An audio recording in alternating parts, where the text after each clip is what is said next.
Okay, I'm going to throw a charge. Basically 3.5. The scale is still set at 45.5 grains. Let's see what this thing will actually throw.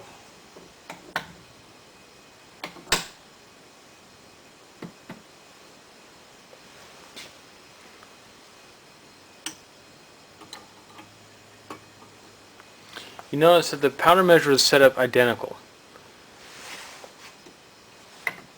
Even though it was set up identical as it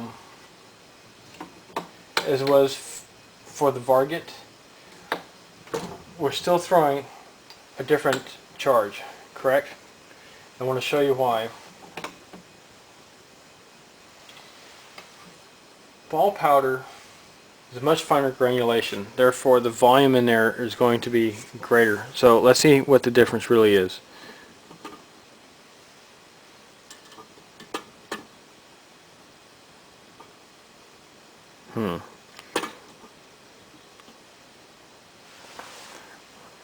Right at 49 grains. Just a smidgen above it. Actually, yeah, just a hair above it. So it measured at 45.5 grains with Varget. With the same volume setting on there, is going to throw 49 grains even of H335.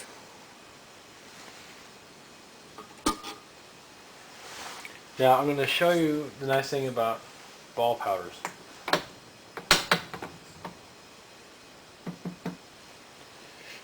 I double bumped it, tapped it, and tapped again to see if I can throw a different charge. Yeah, it will settle, but if you throw a ball powder charge the same way twice, it'll come out exactly the same way twice. Now I'm going to throw it the same way I did the first time. Let's see what we come up with. Should just be a hairline above the line on 49 grains.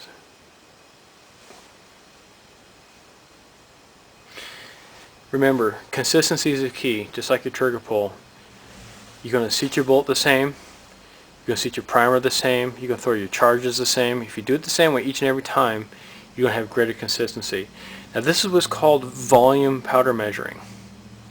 If you measure by volume, which is the way I do it, you will have just as tight a groups as you would if you trickled each and every little granule out. Now I can throw an exact charge of Varget 7828, it makes absolutely no difference, so long as I manipulate my powder measure the same. There may be a very, very tiny difference up here on the scale.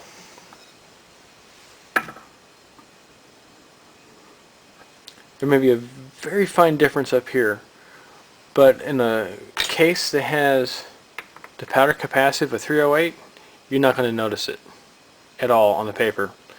And really, your shot-to-shot consistency is really going to be based on the powder capacity of the case, and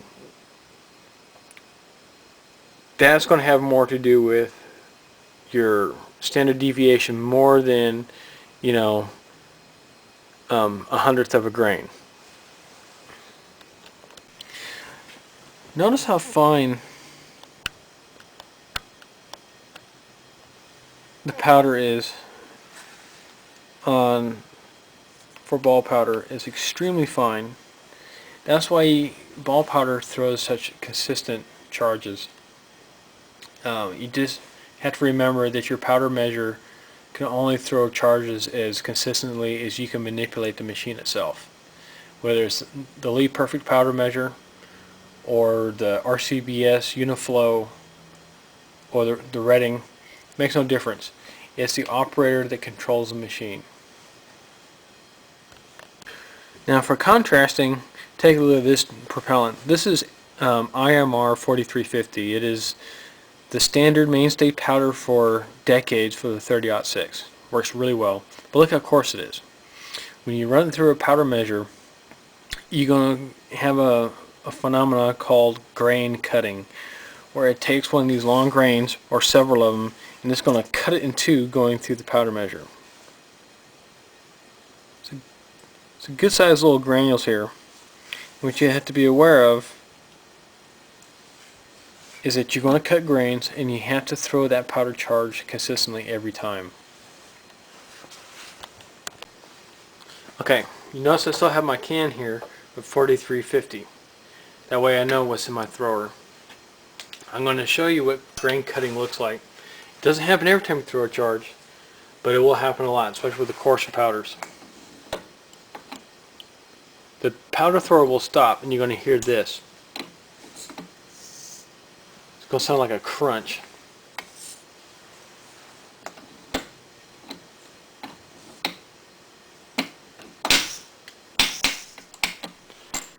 This powder is really coarse. Sometimes it'll have stoppages up inside the powder thrower. If you do, you may have to remove this little plug here. I just inserted the larger nozzle in here. What you want to do when you're throwing a coarse powder that you're probably going to have grain cutting with, you want to use your trickler and throw a slightly lighter charge, about a half a grain lighter than you normally would otherwise need. You see how I get resistance? You'll feel the resistance in the powder measure.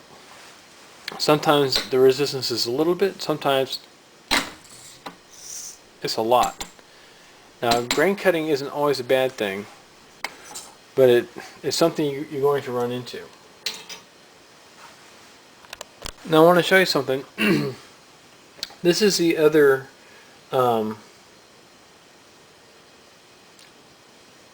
powder drum for my Uniflow. This is for handgun. This is, I think, for up to 40 grains, and this thing will do up to, I think, 100. But this is what the inside of it looks like. And what it does is this is how it determines how much powder to throw in it. It's rather quite a neat little get up, but you got to make sure that you understand this is something you need to take good care of. Keep it from rusting, keep it from corroding, and never ever ever put oil in it. There's something else you don't want to do with your powder measure. That's the propellant in it. If you leave propellant inside your powder measure, the plastic here will discolor over time. It'll turn like a brownish orange color, and what that's doing is leaching the oxidizers out into the plastic, which will deteriorate this and degrade your gunpowder.